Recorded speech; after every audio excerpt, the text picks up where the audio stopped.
Зошто баш готвење? Готвењето ми е љубов. Ја пронајдов љубовта пред скоро 10 години. Ми исполнува, готвењето ми е психотерапија. Доколку не би ти било хоби готвењето, Возењето чак доста активно. кога реши да воведеш здрав живот од начин на исхрана до тренинзи, вежбање? Јас пред 12 години успеав да скинам 27 килограми. Браво. И уште тогаш веќе започнав со активно да се фокусирам на здрав живот, здрава исхрана. Активниот живот ми е буквално секој дневен. Што значи теорија на сончоглед?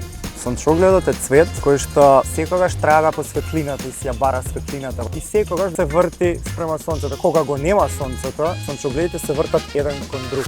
Си ја бараат својата сродна душа, си ја бараат љубов. Така и во животот. Секогаш успеваме кога сме двајца, секогаш успеваме кога сакаме нешто. Дали Бранко е трагач по светлината и по сонцето? Да, секогаш. Што те прави среќен? Буквално секоја мала работа ме прави среќен. Една прегратка, едно добро утро и едно здраво ме прави среќен. Што те прави тажен? Не среќата кај луѓето. Бранко кој што работи во голема корпорација или Бранко Кукинг? Среќен сум и Бранко во корпорација, среќен е и Бранко во кујна. Ја сакам работата, го сакам маркетингот. После 16 часот Бранко е во кујна. Кој е твоето зацкриено хоби освен готвењето? Како ги снимам овие видеа, почнувам да мислам дека добро би се вклопил и во глума. Бранко Кукинг, Return Time, се гледаме наредна епизода. Yeah!